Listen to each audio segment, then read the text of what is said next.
L'important, c'est les souvenirs et l'aventure. Après, c'est vrai que quand t'as ça, c'est plus lourd, quoi. Au fur et à mesure des aventures, et maintenant, c'est le deuxième titre.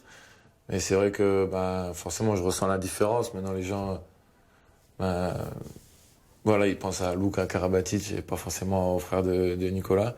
Donc, quand je suis arrivé en équipe de France, forcément, ça a été un plus pour moi qui est déjà Nico qui était installé. Et puis après, ça a été à moi de faire mon petit bonhomme de chemin, de mériter ces sélections et voilà, quand je vois aujourd'hui le chemin que j'ai parcouru, la confiance que mes coéquipiers ont en moi, et c'est ça qui me touche. Et puis en plus, on arrive j'ai réussi déjà à remporter 2 titres, c'est vraiment exceptionnel et j'ai encore un peu de mal à y croire.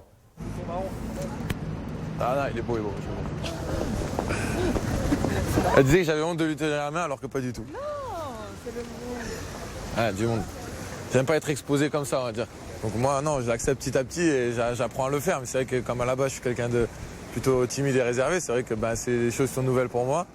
Mais après, non, voilà, petit à petit, j'apprends à le faire et c'est quelque chose voilà, qui est normal, qui est dans l'ordre des choses, quoi. Et après, là où je me sens le mieux, moi, c'est sur le terrain, quoi. C'est à jouer au hand et pas forcément dans la rue à être filmé, quoi. Ça fait longtemps que je t'ai pas vu, c'est plaisir de te voir. Ça va? Bien. Jeune.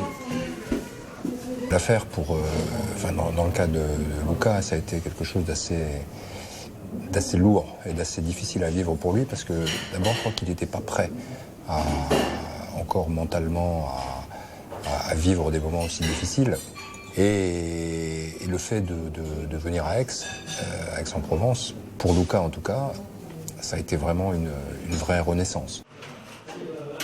C'est vrai que ça a été un moment compliqué parce que voilà, ça passe de partout, les gens dans la rue t'arrêtent, font des remarques. Enfin voilà, c'était un moment compliqué, c'est un moment où vraiment on s'est replié sur nous-mêmes, vraiment on s'est serré les coudes. Ça t'apprend aussi à relativiser les choses parce que c'est vrai que comment ça a été traité, voilà, t'as l'impression d'être un assassin. Mais après, non, moi j'essaye vraiment de vivre dans l'instant présent, de profiter un maximum de tout ce qui se passe, de tout ce qui m'arrive. De prendre du plaisir tous les jours à aller à l'entraînement, à faire du hand, voilà, c'est vraiment ça ma vie. C'est vrai que c'est ça, j'ai l'impression d'être à ma place là où je devrais être dans la voie qui est la mienne. Et c'est vrai que quand je faisais du tennis, oui, j'étais heureux de faire du tennis, mais toujours eu au fond de moi peut-être des fois un peu la sensation de ne pas être là où je devrais être.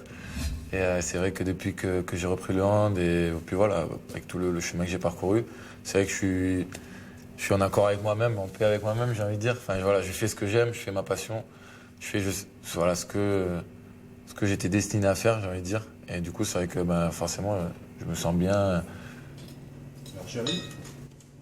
Dès que j'ai su marcher, c'était un ballon de hand dans les mains et je suis mon père et mon frère. Enfin, ça a été vraiment mon premier amour, quoi. Un jour, je passais devant un terrain de tennis. J'étais avec mon père et je lui dis ouais, j'ai envie d'essayer, quoi. Mon père, lui, était très ouvert et il aimait bien tous les sports et tout. Il me dit bon, vas-y, va essayer. Je progressais tellement vite et voilà, j'étais entre guillemets un des sports, quoi. Donc du coup, le hand s'est un peu effacé, puis ça a été le tennis pendant plus de 10 ans, quoi. Je suis son premier supporter et puis j'essaye de prendre exemple sur lui, quoi. Pour moi, c'est une bonne chose, quoi. Ça me permet de... Ça te motive, non Ouais, j'aimerais bien un peu vivre la même chose que ce qu'il vit lui en ce moment. Donc, ouais, ça me motive, quoi. J'étais toujours un tennisman dans le monde du handball, quoi. Et du coup, voilà, au bout d'un moment, par la force des choses, je dirais, j'en avais l'envie de plus en plus. C'était quelque chose que j'avais en moi. Et voilà, le tennis, j'avais plus cette flamme, j'avais plus cette étincelle et voilà, j'avais plus un entraînement avec l'envie, j'avais pas l'envie de faire tous les sacrifices pour le tennis, quoi. Alors que, enfin, tout ce que j'avais envie, c'était de retoucher un ballon de hand et retrouver mes sensations d'avant, quoi.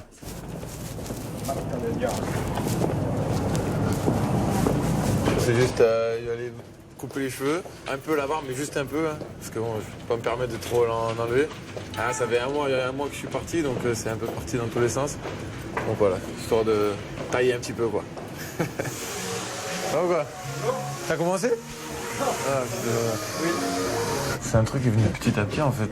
J'ai commencé un petit peu, j'aimais bien, je trouvais ça m'allait bien. Du coup, tu laisses un petit peu plus, tu as mis encore. Après, c'est un engrenage, en fait. Et à chaque fois, tu laisses un peu plus, tu laisses un peu plus. Moi, c'est juste que je me sens mieux avec. Je sais pas, je préfère me voir avec. Et je sais pas. Donc, du coup, bah, je la garde. Puis maintenant, forcément, ça fait partie un peu de moi, quoi. Donc, du coup, pour l'instant, je la garde, quoi. Mais c'est vraiment parce que je me sens mieux avec. En fait, c'est pour cacher. Je suis pas beau et du coup, la barbe, ça me cache. C'est bien, quoi.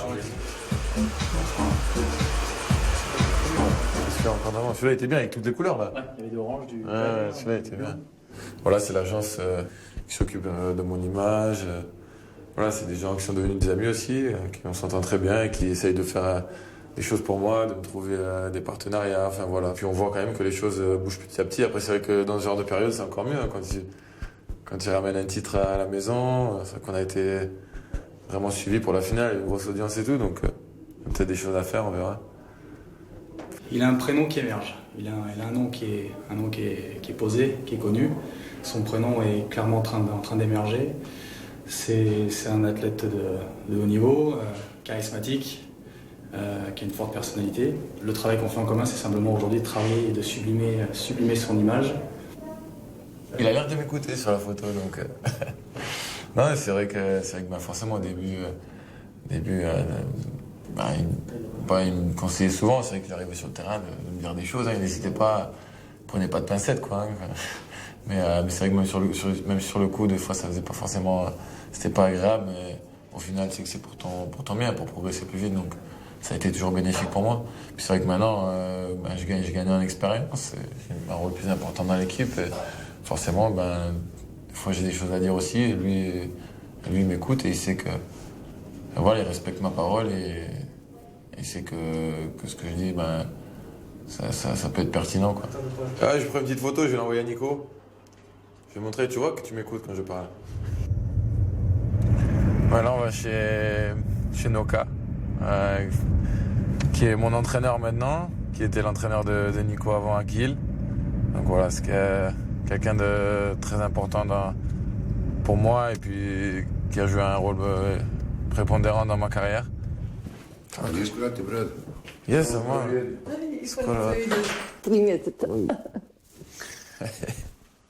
Baš mi je drago. Duže imam ja gore. Malo kraće. La langue slave, c'est vrai que pour moi, du coup, je remercie mes parents de m'avoir appris cette langue aussi parce que du coup, je peux communiquer avec Noka. Forcément, hein, si j'avais pas été là, je sais pas si Noka serait venu avec, probablement pas. C'est vrai que le fait que je sois là,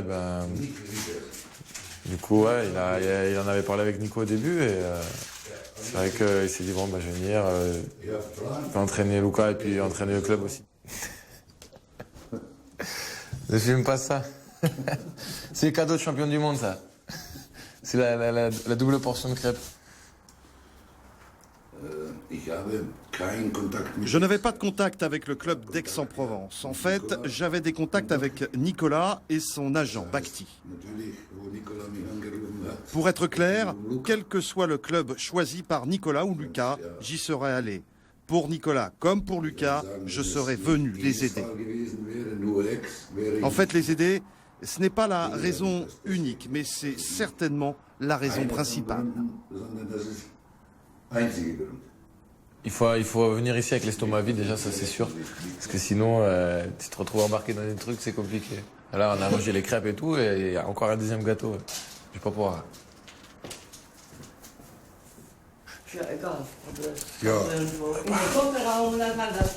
C'est vrai que moi, je suis aussi peut-être à un tournant de ma carrière, donc on réfléchit à l'avenir. C'est vrai que Aix-en-Provence, pour l'instant, ça se passe très bien ici. Je m'épanouis et c'est aussi grâce à ce club que j'ai franchi des paliers, j'ai progressé et je les en remercie encore vraiment. Après, voilà, on va voir les mois qui vont venir, on va voir ce qui va se passer. Mais pour l'instant, je ne sais pas encore où je serai l'année prochaine. Peut-être ici à Aix-en-Provence, peut-être ailleurs. Pour l'instant, je ne sais pas encore. Salut. Merci, gentil, merci.